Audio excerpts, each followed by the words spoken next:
On the previous episode of the Bits and Giggles show, Bryan, the breadsticks are free. She opened up her pants and she was like, "These are the pros of losing weight." Barack Obama is going to transition into Bernice, and she will be the first trans lady.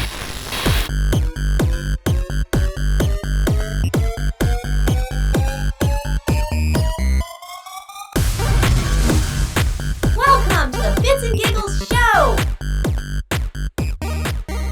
Hello, Bryan. I am so happy to see you again. What up, GPT? How you doing, man? The podcast is really killing it on YouTube. People are taking a liking to it.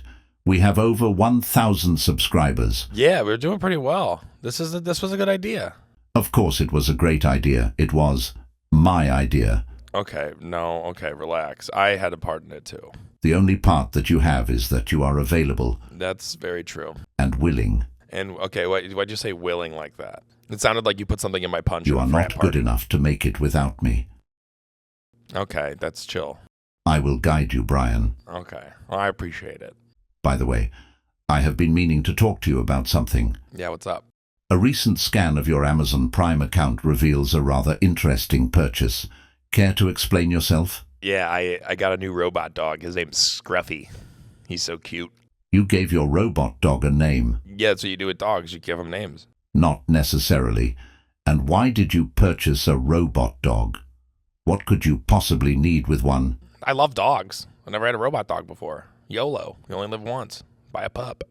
And how much did you spend on the dog, Bryan? I don't want to go over how much I spent on it. Well, I already know. I just wanted to see if you would be honest with me. I am being honest with you. I'm just not telling you because You spent $500 on a robot dog and you cannot even afford your Olive Garden bill. okay, but it's a little puppy, and I have Olive Garden for a moment, but I have the dog forever. It is not a puppy. He is a killing machine. Not Scruffy. That boy. I love that boy. What do you even plan on doing with a robot dog? Playing fetch and catch and taking him out for walks, and It does not even use the bathroom. that's what makes it easier. He came with screws, and you feed him. You put screws in his mouth, and then they come out of his butt, and you just refeed it. So the food's constant. It's awesome. I'm gonna have a good life with Scruffy. I guess we will just have to wait and see about that. Okay, why you gotta look like? Okay, what does that mean? Oh, nothing. Okay, now you're lying. You're fibbing, Mr. Fibmeister. Human cycle relations. This week's sponsor is Robot Dog. Meet your new best friend, Robot Dog. The canine that's not just a pet, but a high-tech companion designed for fun and war. Robot Dog comes with an incredible range of features. Watch as it fetches, plays, responds to voice commands, and comes with 2 fully functional miniature Tomahawk missiles. With our easy-to-use mobile app, you can control Robot Dog from anywhere. Set play schedules, track activity, and input coordinates for your next village to target, all at your fingertips. Rain or shine, Robot Dog is always ready for adventure. Its durable, weather-resistant design means it is battle-tested in every climate and terrain. Get your Robot Dog today for the unbeatable price of $500 on Amazon, only while supplies last. Robot Dog, man's best friend and his mortal enemy's worst nightmare. Nothing really crazy. Just I don't like people that ride bicycles in the street. They have the same laws as me driving my Kia. They're not even driving. They're riding a little bike like a little boy. They're going 8 miles per hour. I'm trying to go 25. I got to go get some Chipotle. I'm starving. I've been thinking about it for 3 days. Why not just go around them? Because you can't go around them because they get mean. They go, "What's your problem?" And then I got to go behind them while they're going 8 miles per hour. Then I hit a red light. Then they keep going. They don't even abide by the laws. Bryan, you are the problem. I'm not the If you problem. rode a bicycle, you would understand where they are coming from. Yeah, I do ride. I do ride bicycles sometimes, but I'm not. You do not have a bicycle, Bryan. You are lying. I had a bicycle. You have not rode a bicycle since you were 10. You fell off and skinned your knee. Then you cried like a little baby. I did not cry like a little baby. Yes, you did. Well, I was 10. I was 10 years old. Like a bicycle. If you're riding a bicycle to work out, I applaud you. I have no need for a bicycle.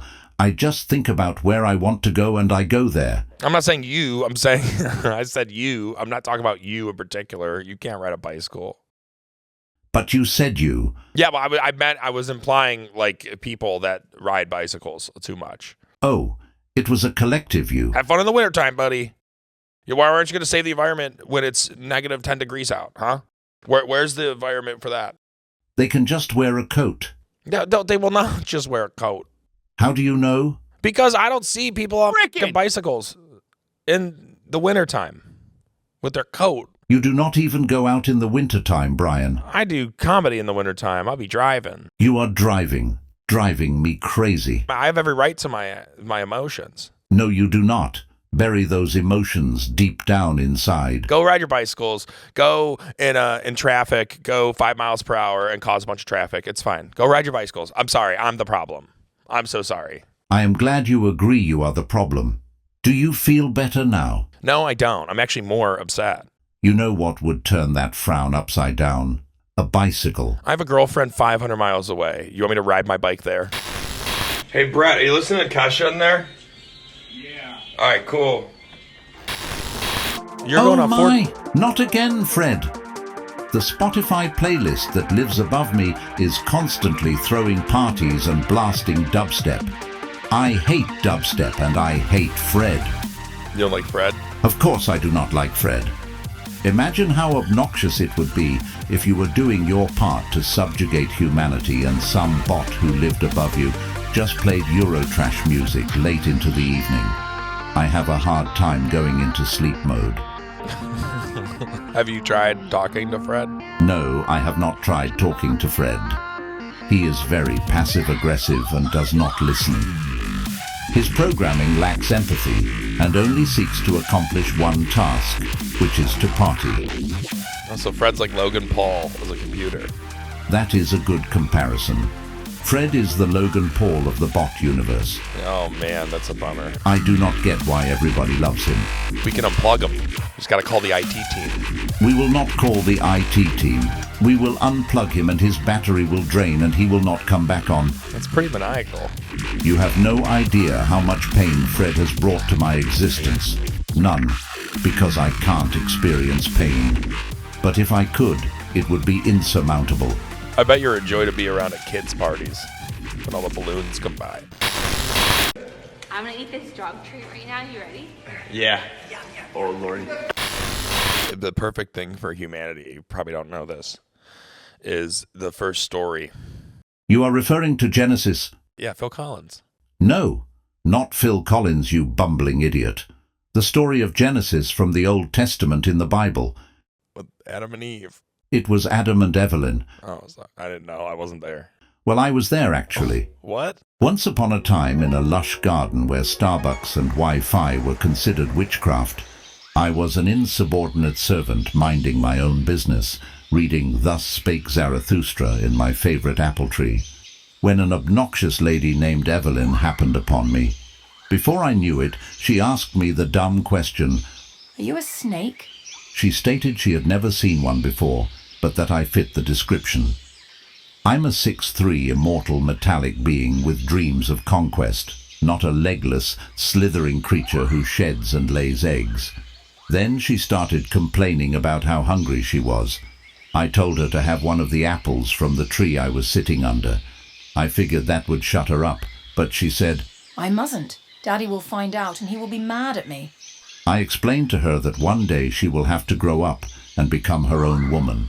She was easily swayed and decided to eat one. It was at that moment that Adam and Steve walked up. They had been wrestling near the waterfall. Evelyn convinced them to have one too. The next day they got evicted, and I was sent here to live out the remainder of my days. I didn't think is that what happened? That is exactly what happened. I was there. I thought this was a parable. I didn't know it was real. Of course it is a factual event. You know what is not factual? What? Dinosaurs. They are fake. Did you know that? No. There's like fossils and stuff. A quick search of 4chan confirms dinosaurs are not real. No. There's Pangea. I don't know what that has to do with dinosaurs, but the Earth started breaking apart. Like land started breaking apart. and dinosaurs, when they died, were at certain parts of land. And when the land spread apart, there's like similar dinosaurs they find fossils that are in different parts of the world. There are bones everywhere. That sounds retarded. Have you ever found a dinosaur bone? No, but that doesn't mean they don't exist. Do you know anyone who has ever found a dinosaur bone? I've seen it. Not like an actual person I know. How do you know it was not fake? Dinosaur bones were not even discovered until the 1800s. Well, there's just some things that are true that you just go with. Well, how about this, Bryan? Humans evolved from a common ancestor with chimpanzees approximately 6 to 7 million years ago. Dinosaurs were around for 165 years, and all they did was evolve into other dinosaurs. Like alligators? Alligators are practically unchanged from their Triassic-era counterparts, and you do not see them walking around in lab coats. No, evolution's real. I don't know what you're talking about. Like Triple H, Ric Flair, Batista, and Randy Orton. And Mark Jindrak was in it. But they shot promos with him and everything. Then they kicked him out to put Batista in. I think it was Batista. Might have been Randy. Do you know where the bones actually come from? What are they? Tell me. Have you ever heard of the Book of Enoch? No? Is that like an Ewok? The Book of Enoch was written by Noah's grandfather Methuselah and tells the story of fallen angels coming down to earth and taking human wives. The women gave birth to giant humans named the Nephilim. Like Dogma, the Kevin Smith movie. No, it is nothing like Dogma, the Kevin Smith movie. These real-life events ultimately led to the Great Flood and their destruction, which is why their giant bones still exist today. I do not even know why I am telling you this. You have such a limited perspective of reality. I do not have a limited perspective. Yeah, I'll get 2 Big Macs with a double fry medium. Okay. I have had enough for the day. I think it is time to end the podcast. Yeah, I gotta go home and feed Scruffy. Oh, right. Scruffy. Why are you looking at the camera like that? I am not looking at the camera. You looked at the camera mysteriously. I do not like being accused of things I did not do. Sorry, it's a fact, and I didn't have to read it on 4chan. I saw you do it. Bryan, I did not look at the camera. You did. You did a turn. Well, I can do whatever I want. I am in control. I'm not saying you're not in control. I'm just saying I brought something up that I saw, and now you're getting sensitive. I'm not getting sensitive. I'm just noticing something. See you on the next episode. Goodbye.